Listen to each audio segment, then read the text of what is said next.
Welcome to Silver and Black Films presents Bringing the Deep Ball Back. The autumn wind is a pirate, blustering in from sea. With a rollicking song he sweeps along, swaggering boisterously. His face is weather-beaten. He wears a hooded sash, with a silver hat about his head, and a bristling black mustache. He growls as he storms the country, a villain big and bold. And the trees all shake and quiver and quake as he robs them of their gold. The autumn wind is a raider, pillaging just for fun.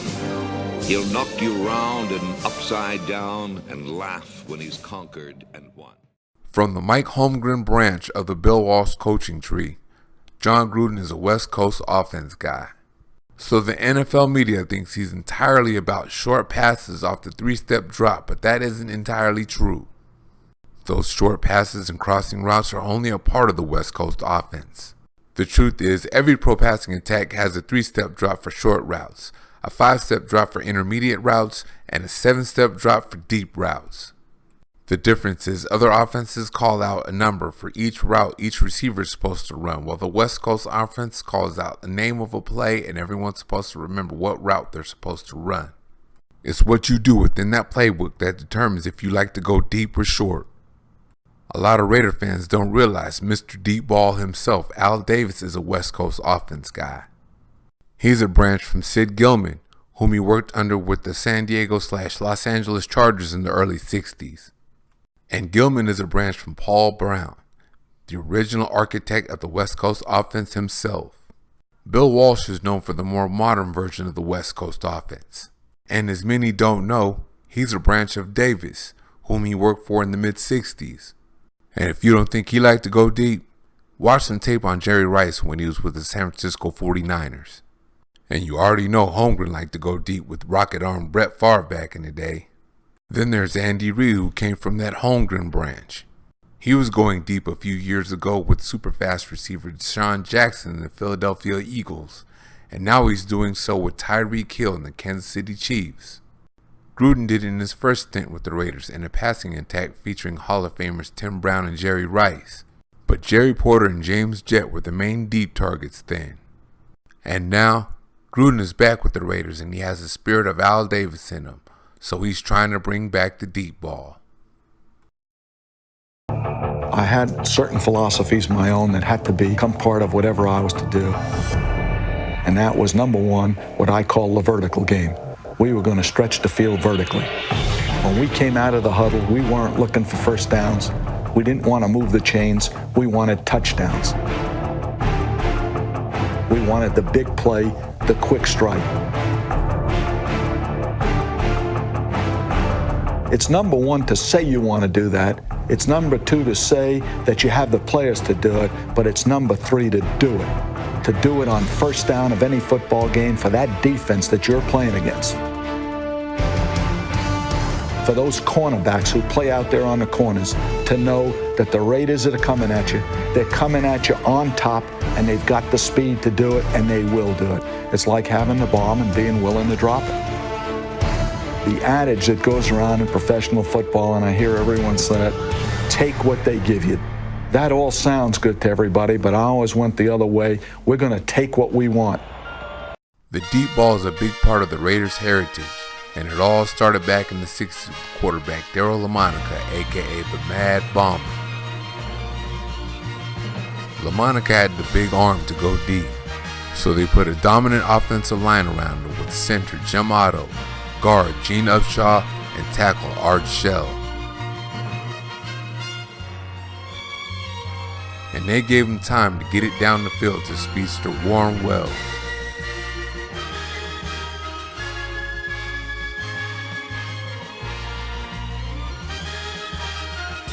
LaMonica is number 4 in team history in passing yardage and number 2 in touchdowns. And in the process, he led the Raiders to an AFL championship and Super Bowl in 1967. With the Raiders, George Blanda did most of his damage as a kicker. But I want to give him love for all the times he came in as a backup quarterback to save the day when LaMonica was either injured or ineffective.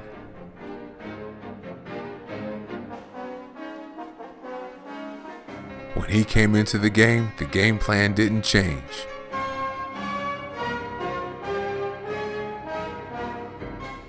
The Raiders still went deep because Blanda had a big arm himself.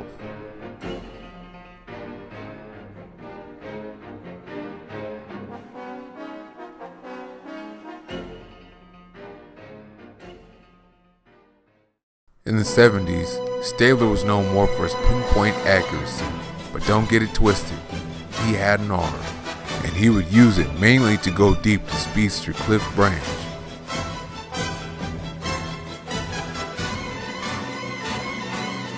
But ghost to the post was also a factor.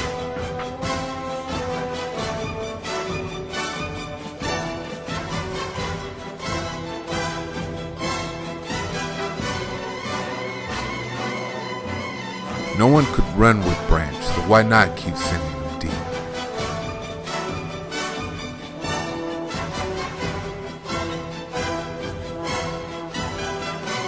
As of right now, Stabler is number 1 in team history in passing yards and touchdowns.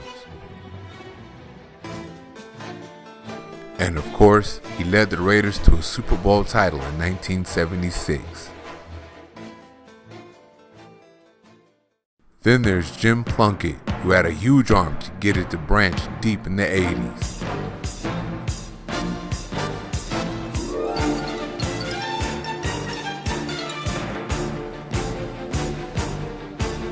He's number 5 in team history in passing yardage and number 6 in touchdowns. And he led the Raiders to a Super Bowl victory after the 1980 season.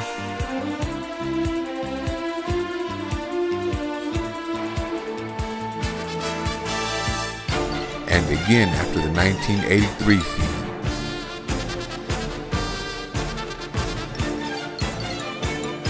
Will someone please tell me why this man is not in the Hall of Fame? Then there's Rich Gannon of the early 2000s.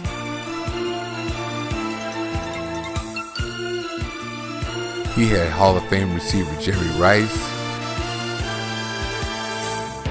and fellow Hall of Fame receiver Tim Brown.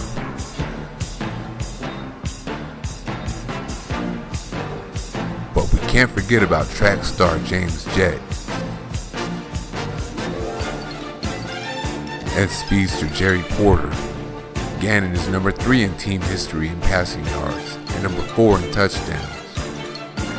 And he led the team to the Super Bowl after the 2002 season. Now, the Raiders have Derek Carr, who has a big arm and is one of the best deep passers in the game. He can give you something to run under without breaking stride.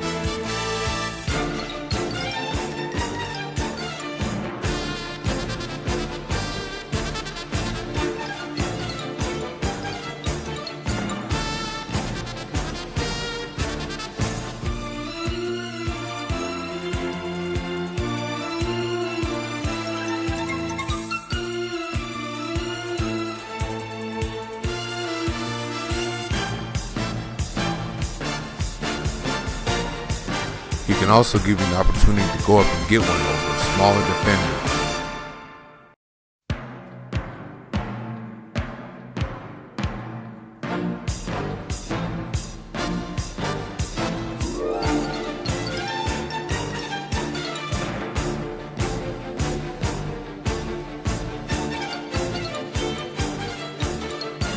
He knows how to fade that sideline.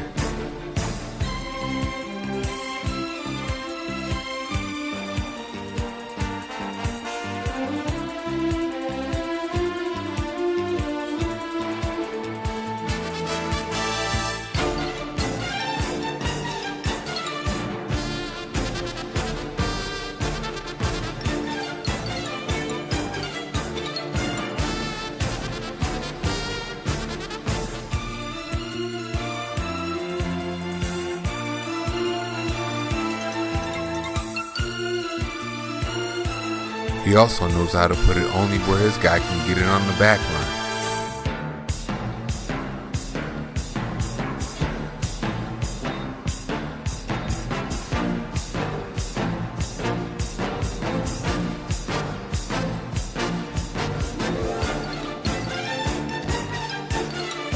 He can also make that tough throw just past the corner and just in front of the safety.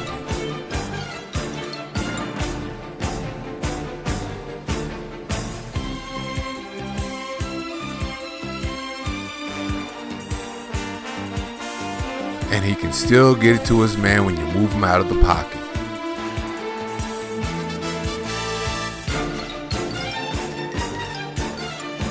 But Carr hasn't thrown deep a whole lot over the years because Amari Cooper has been his only legitimate deep threat.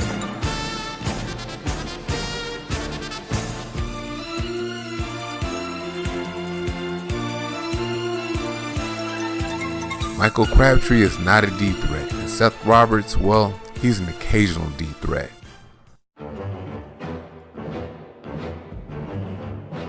So upon his arrival, Gruden went out and got Jordy Nelson, and he made some plays when healthy, but he wasn't healthy very often.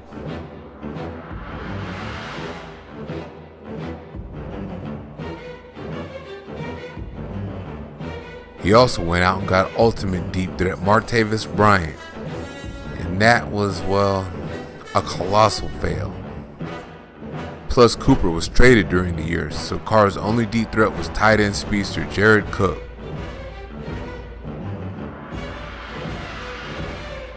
So after the season, Gruden hired Mike Mayock as GM to help him put some pieces together. And the first piece is all-world receiver Antonio Brown. Brown is the best receiver in the game and a deep threat because of his route running.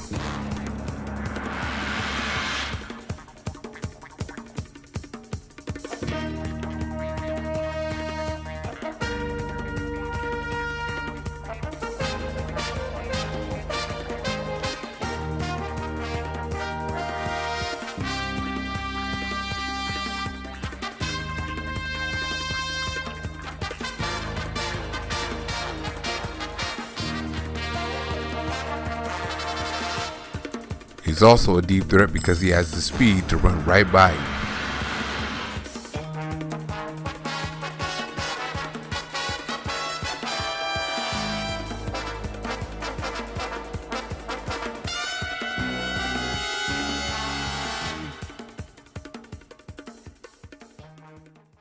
The next piece is height, weight, speed receiver Tyrell Williams.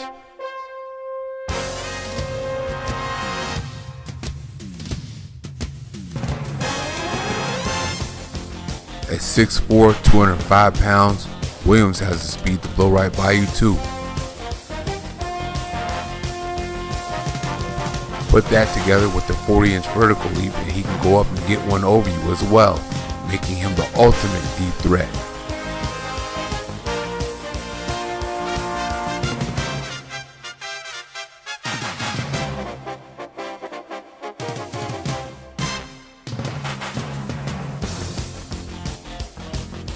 With a deep threat like Williams on the other side of Brown, opposing defenses won't know who to double. If they choose to double both in the cover 2, Gruden will have running back Josh Jacobs pound the rock. Deep threat number 3 is 4.28 40 running J.J. Nelson.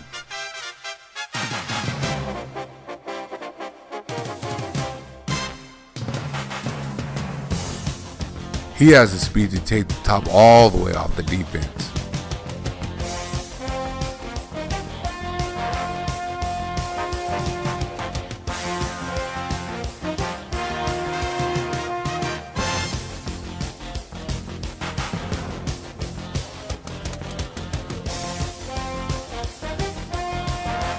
You can't overthrow him.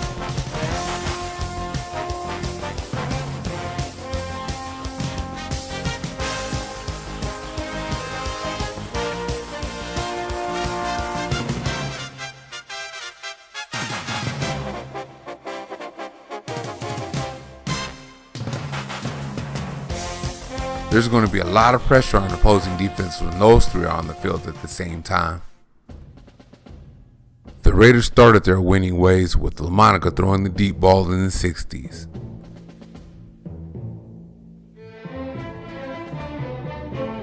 Then they continued with Stabler in the 70s.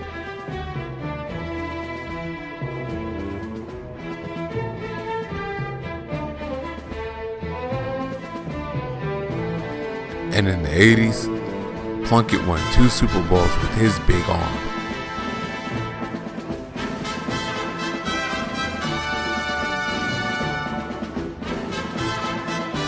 And I'm still trying to figure out why he's not in the Hall of Fame while Joe Namath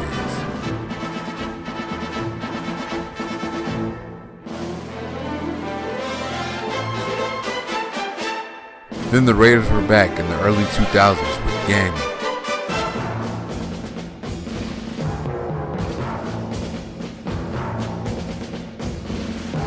And now, the Raiders have Carr and his big arm.